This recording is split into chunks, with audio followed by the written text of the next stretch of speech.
People always ask me, how do you stay fit and you don't even have a gym membership? Well, that's a good question. I have never in my entire life had a gym membership.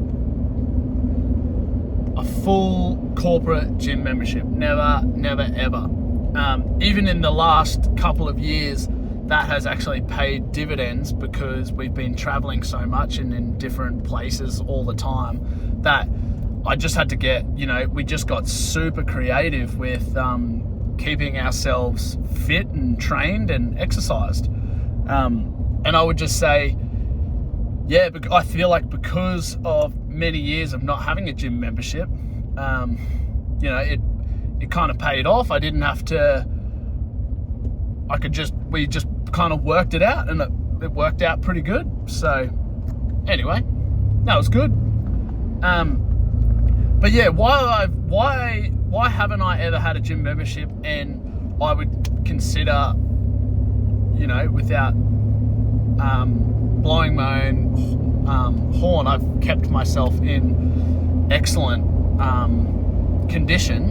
And I think the reason I haven't is because I like keeping the barrier or the resistance barrier of training as low as possible. And I think that's what's allowed me to be that's what's helped me be so consistent, turning up every single day, no matter what, essentially no excuses every day, is because I don't have that barrier. For years and years, when I was way younger, I always had a gym. I had a gym at home for many, many years. And the furthest I had to walk to go and train was 10 meters to my garage or the backyard or whatever it was. And so I think the main reason of why, actually there's a couple of reasons. The main reason is the barrier of resistance that's caused by having to travel to another location and exercise. And the second biggest reason is the cost of it.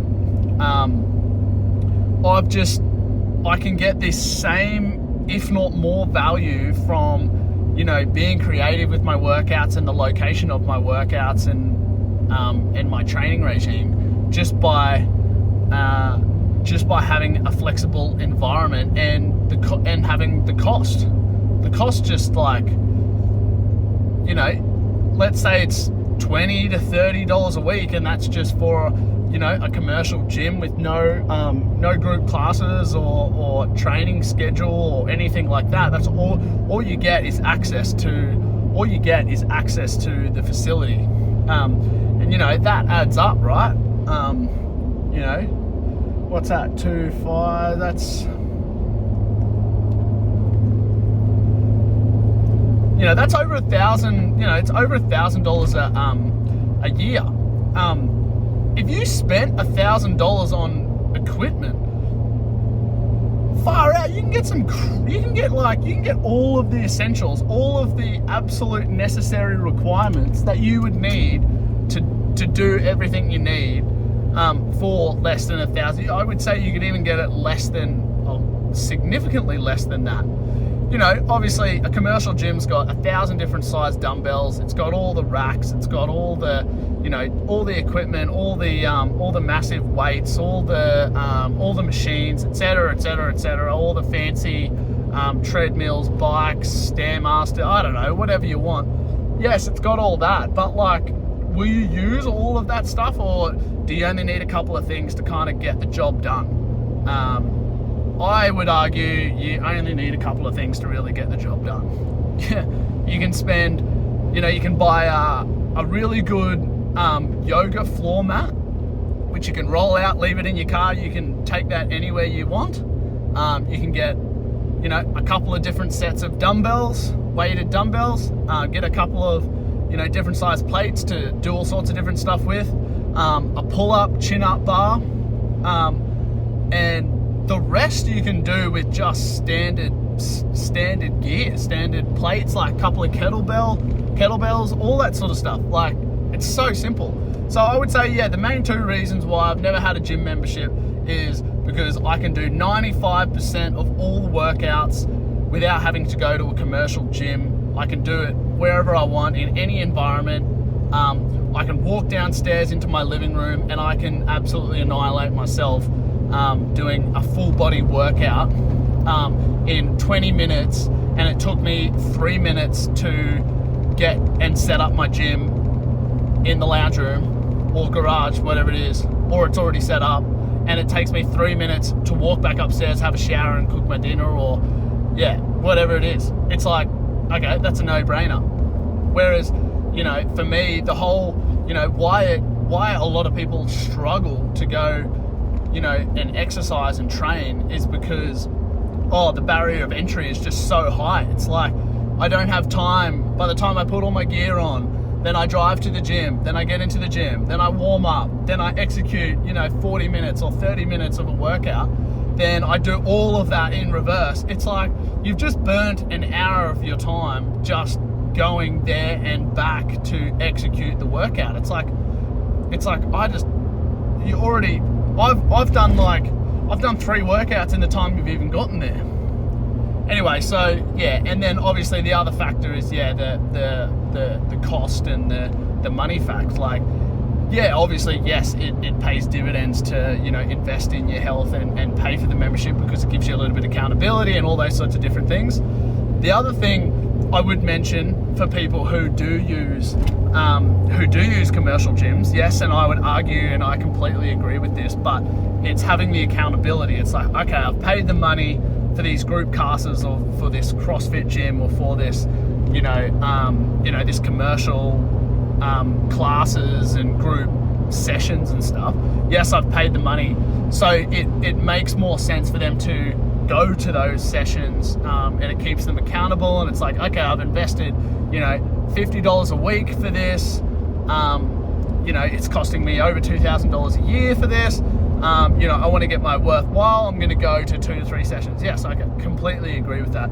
But the barrier of entry is just like, there's just too much resistance for me in my eyes.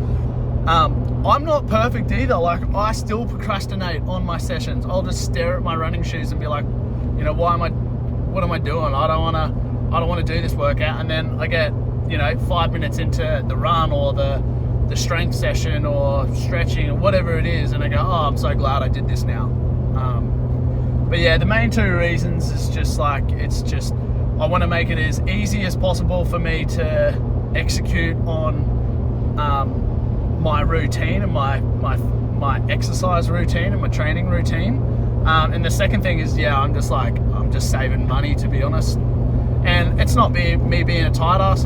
It's not that I can't afford it. I can afford it, but I just choose to run my own workouts and do my own programs and do all of that sort of stuff. And I've been doing that for years. I've always done that. I've always wanted to. I always like doing those sorts of things on my own back and having it as my own responsibility, because it comes back to delayed gratification. I like the short-term pain of having to come up with a variety of different training programs or schedules or workouts, because it keeps me sharp, it keeps me stimulated, and I really do enjoy that. And I guess passing that knowledge on is also really helpful. So having insider knowledge on it all.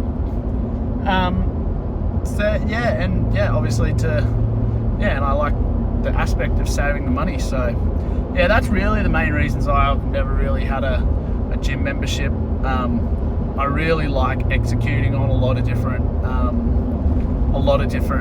activities. I do a lot of water-based activities.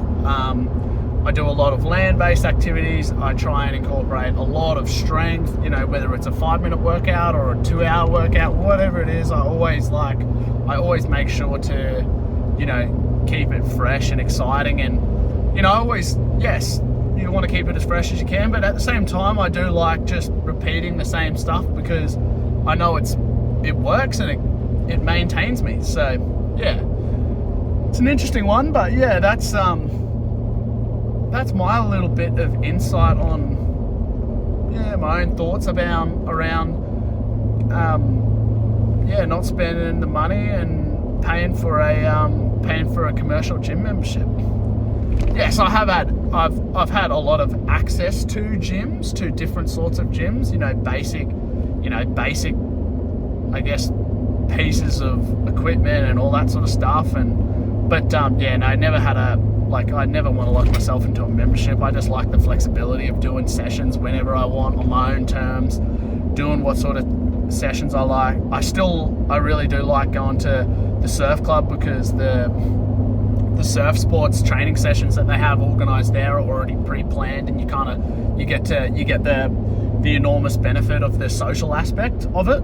So I truly understand that part of it. I truly appreciate and enjoy that aspect of it as well. So anyway, that's a